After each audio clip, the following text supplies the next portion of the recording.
Something has broken open in the conversation surrounding WNBA officiating, and the people responsible for managing that conversation are running out of places to hide. The identities of two referees who worked a game involving Caitlin Clark have been publicly exposed and are now circulating across major news platforms, including Fox News. The names at the center of this story are Gina Cross and Angelica Suffren, and the scrutiny directed at both of them has reached a level that the league simply cannot continue to dismiss or manage quietly from the shadows. This is not a fringe internet conversation anymore. This is not a small pocket of frustrated fans venting on social media. This is a full-scale, nationally visible controversy that has landed the WNBA's officiating apparatus directly in the middle of a mainstream media cycle. So why do the players hate her? Is it because she's white? Is it because she's straight? Is it because she's white and straight in a league that is predominantly black and gay and super woke? I mean, I'm not sure any of those things are true. Any players would admit it if they were true, but it feels that way. And it's hard to believe they don't impact the vitriol that does come her way. There's always bitterness when a transcendent player essentially takes over a league like Caitlin Clark has obviously done. But man, I really hope that going forward, her opponents and their coaches, opposing coaches, just do your jobs. Just try to beat her. But to villainize her and in some cases try to hurt her isn't just cheap or just very telling about the character of those players, which I believe is true. This is stupid. It's bad business to try to take out the most popular player your game has ever seen who has helped bring your league to another level. Bad business. Stop. The referees are wanted, in the sense that journalists and commentators are actively seeking accountability for what transpired on the court and demanding explanations that have not been forthcoming from the league office.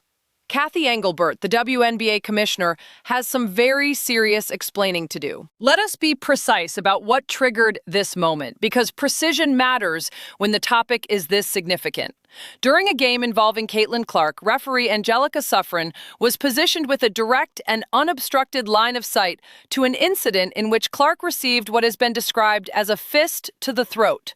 The whistle did not blow.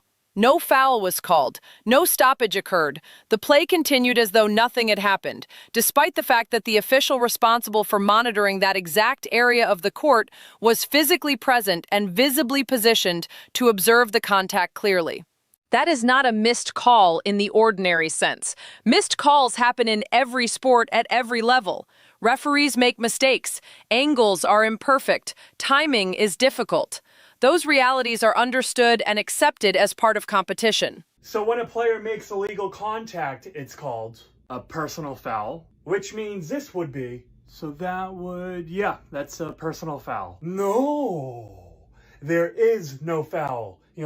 It's because that's why. But when a player makes unnecessary illegal contact, then it's called a flagrant one foul, which means this would be. Let's see, that's unnecessary. Yep, that's a flagrant one foul. No. What would you think? The player made normal illegal contact, which means it's just a personal foul. See what I mean? The player was just trying to get into a defensive position and accidentally made contact with the other player. That's why.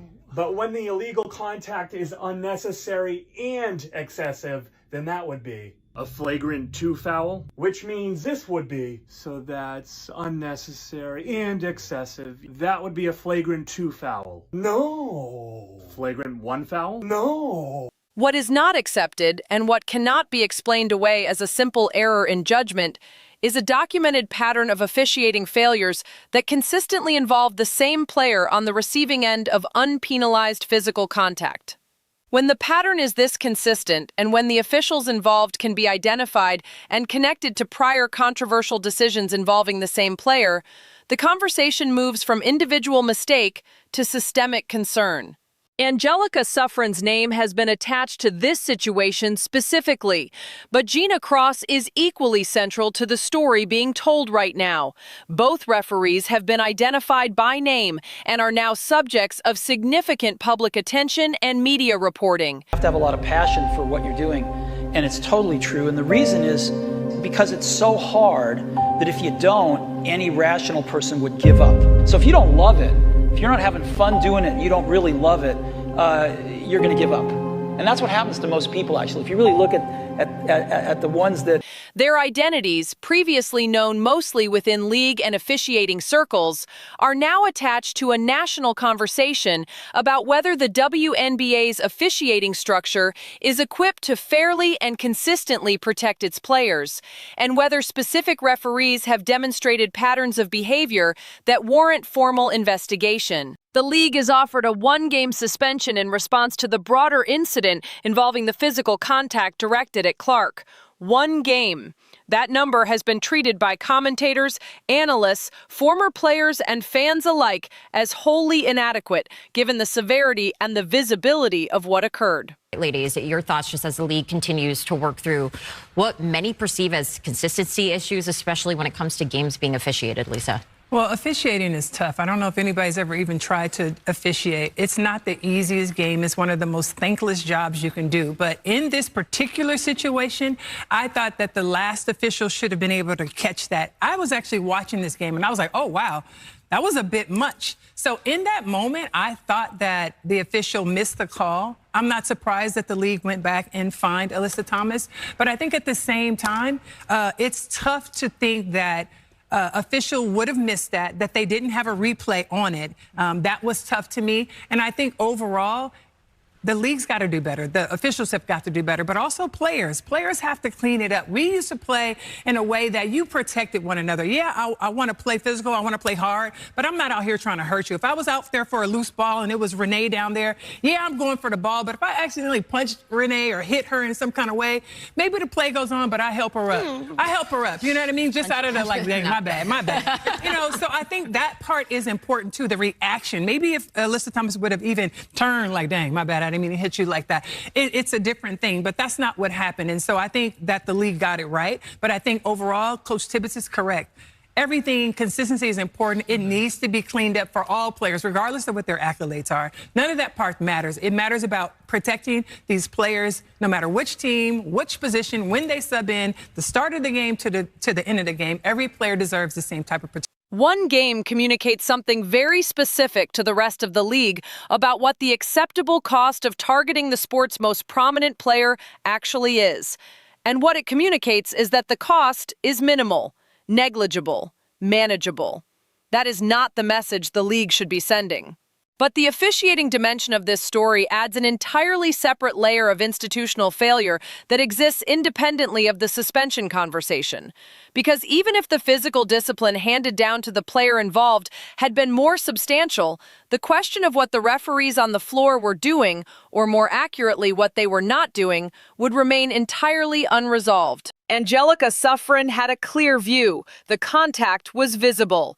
The whistle stayed silent. And now Suffren's name and image are circulating nationally alongside coverage that raises serious questions about her conduct and her suitability to officiate games at any level of professional basketball. A video that has been attributed to her, though the authenticity has not been independently verified with certainty, has added additional confusion and public scrutiny to her profile. Whatever the full context of that video, its circulation has intensified the public attention on her identity and her role in the game where Clark was struck without a foul being called. Gina Cross is facing the same level of public scrutiny. Both names are now attached to a story that has traveled far beyond the typical boundaries of women's basketball media coverage and into mainstream news outlets that reach audiences with no prior investment in the WNBA's internal officiating debates. This is the consequence of institutional inaction compounded over time. The question that demands a direct and public answer from Kathy Engelbert is this: what is the WNBA's formal process for investigating referee conduct when credible allegations of pattern-based officiating failures are raised? What mechanism exists within the league structure for holding officials accountable when their decisions, or their failures to make decisions, result in documented physical harm to players? And specifically, what investigation, if any, has been initiated regarding the officials who worked the game in question? These are not complicated questions. They are the basic infrastructure questions that any credible professional sports organization must be able to answer transparently. The fact that they have not been answered, the fact that Engelbert has not appeared publicly to address the officiating controversy with the directness it demands, suggests either that no meaningful investigation is underway, or that the league is hoping the story loses momentum before it is forced to respond substantively. That calculation, if it is being made, is a serious miscalculation, because the commercial stakes of this situation are not abstract. The ratings data tells a story that should be deeply alarming to everyone in league leadership who understands what the numbers actually represent. When Caitlin Clark was injured last season and missed games, WNBA television ratings dropped by more than 50%. More than 50%. One player, one absence. Half the audience, gone. That is not a normal distribution of viewership across a roster. That is complete and total dependence on a single individual's presence to sustain the commercial health of the broadcast product. When you understand that number, the failure to protect that individual becomes not just an ethical failure, but a catastrophic business failure.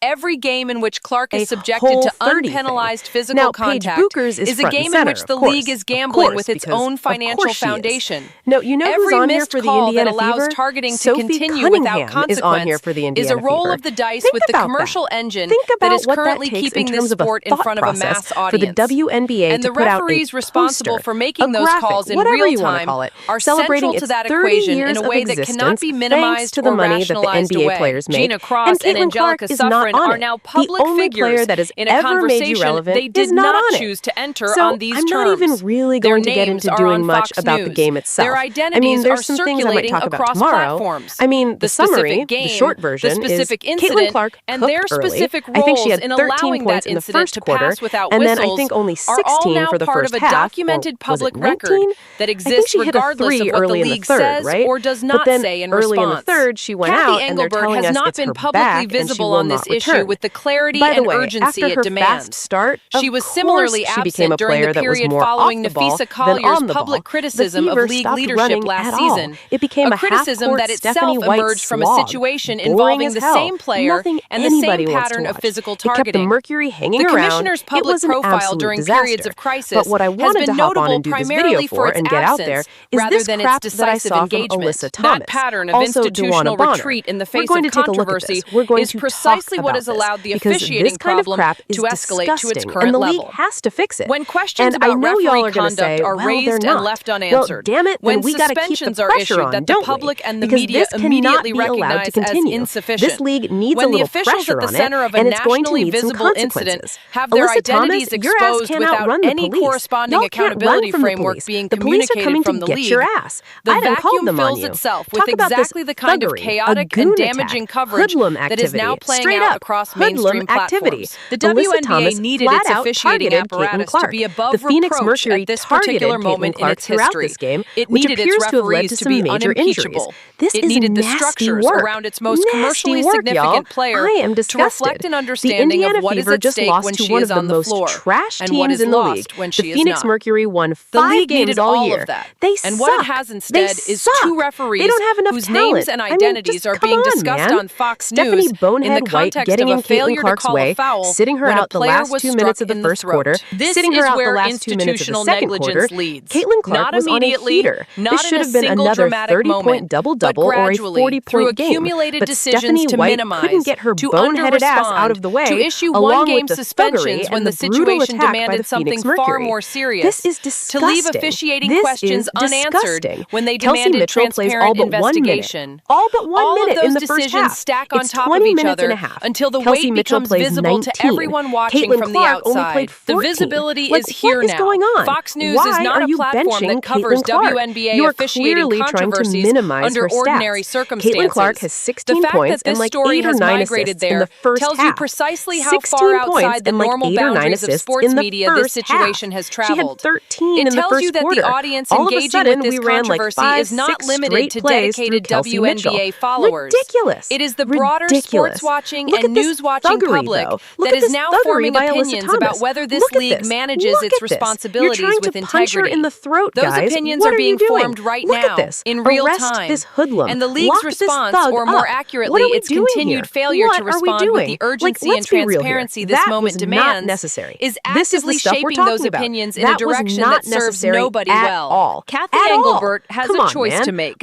She can continue the pattern of institutional minimization and hope that the news cycle eventually moves on, or she can step forward, address the officiating controversy directly and specifically announce a formal review of the officials involved in the incident with Caitlin Clark, establish a clear and publicly communicated standard for what constitutes unacceptable officiating conduct, and demonstrate through action rather than silence that the league understands the magnitude of what is happening right now.